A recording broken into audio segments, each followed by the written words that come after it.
Welcome to Maranatha Minute with Bishop Richard Frank. Maranatha Minute is a production of Maranatha Ministries, UPC. For the next 5 to 7 minutes, Bishop Frank will talk about various topics that will help and encourage you in your walk with God. Your comments are both encouraged and appreciated. Be sure to like us on Facebook, and follow us on YouTube, and be sure to click the bell so you'll always know when we go live. Now relax, and be blessed by this week's version of Maranatha Minute.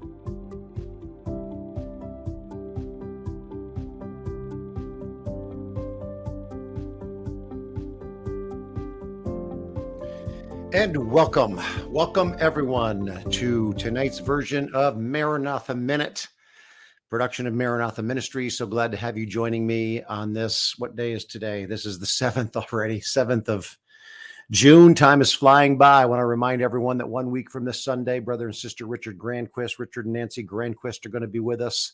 We're looking forward to a great time there. I also want to encourage everyone and anyone that's free to work with Sister Denise Miller this Saturday and doing some outreach. And then again, the following Saturday, the day before Father's Day, they'll be doing outreach in the parking lot. So contact Sister Denise Miller. You can reach her through the ladies ministry if you want. Just shoot an email to ladies@mmchurch.com and they will make sure that Denise gets that email, and I will set Denise up with her own email address at mmchurch.com so that she can be reached directly. But until then, just send it to ladies if you want to volunteer to help reach souls. We got to reach souls. Amen. All right, let me just take a minute tonight, talk to you about something that I came across that I thought was pretty phenomenal.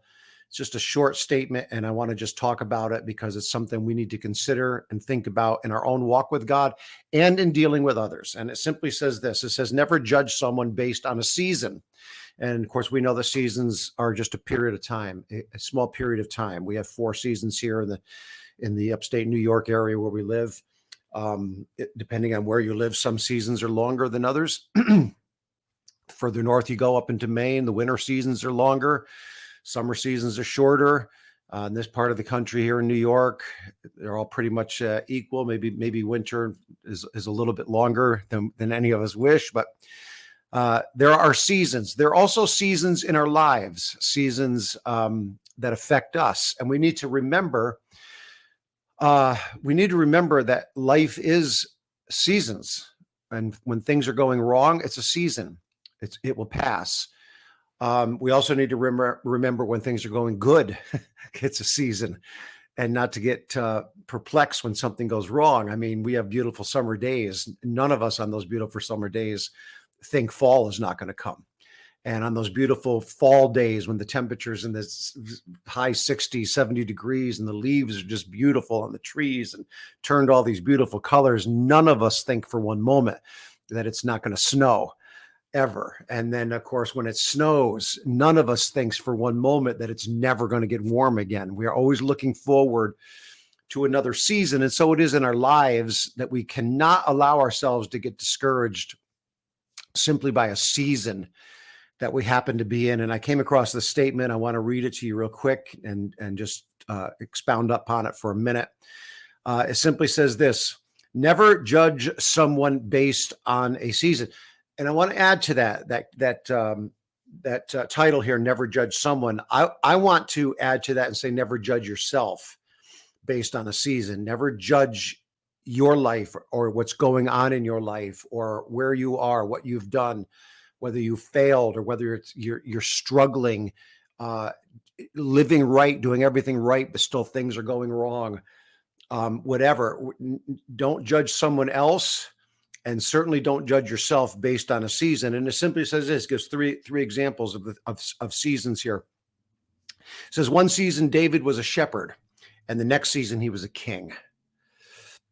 It says one season Ruth was working in the field, and the next season she owned that field. That's beautiful, isn't it?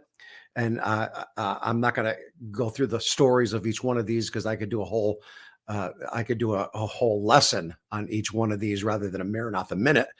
But the next one said one season Mordecai was sitting outside the king's palace, and the next season he was inside the king's palace at the king's table. And I encourage you to read those stories. Read the story of David, how he was just a shepherd boy, how he was fought against, how he was resisted by Saul, how he became king. Not only did he become king, but even after he was king, he had to flee for his life at one point. And yet here we only remember how great David was. He had many bad seasons in his life. Ruth was another one. She came back with her mother, Naomi, had lost her husband, had lost her father-in-law, had her sister left and went back home. She was without blood family. She worked as a slave girl in the field, picking up barley husk from what the workers left behind. And the next season she married the man that owned that field, and she became the field owner herself. And of course, Mordecai was a great man, and would not bow down to pressure from the king or pressure from what was the guy's name? I can't think of his name. Hey, Dad. No, I can't believe I can't think of his name. Mordecai. Let me look here if I see it. See if I have it here. At any rate, I think it was Hey Dad. Whatever. Yeah, hated him. I'm not going to wrestle unless I can find that. Oh, let's see here. Haman was his name. Oh, what was the matter with my brain here? Haman. And some of you are watching this right now trying to say to me, Haman, his name's Haman. And I'm, hey, Dad, what was it? Haman was his name. He hated Mordecai because Mordecai would not bow down to man. He only bowed down to God. Haman hated that and hated Mordecai because of it. And it ends up Mordecai is the one sitting at the king's table, and Haman is the one hanging on the gallows that he had created for Mordecai's neck. So don't judge another, number one, on the season they're going through. And by all means, don't judge yourself on the season that you're going through. All right? Don't do that. Even if the season you're going through is your own fault. Even if it is. Some of the things King David went through were his own fault. All right? Some of the things King David suffered were because of his own doings. But God still brought him through it and set him up and said, someone will always in your bloodline will reign on the throne. Of course, Jesus came in his bloodline, and Jesus rules for all eternity from the bloodline of King David in the natural. So don't judge yourself. Don't judge others on a season. Always know if Jesus is in control, he will see you through and you will make it. God bless you all. Thank you for joining me tonight. Again, I want to encourage you to come to church this Sunday at 10:30.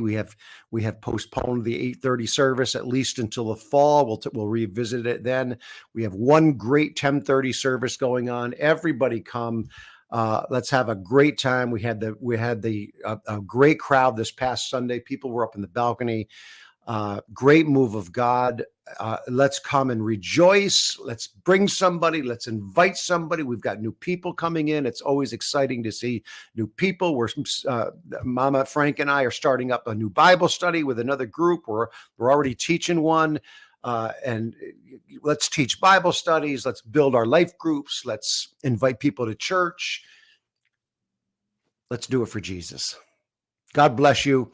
And I look forward to seeing you with me in church this Sunday. God bless you. Don't judge yourself or anyone else simply by a season you might be going through.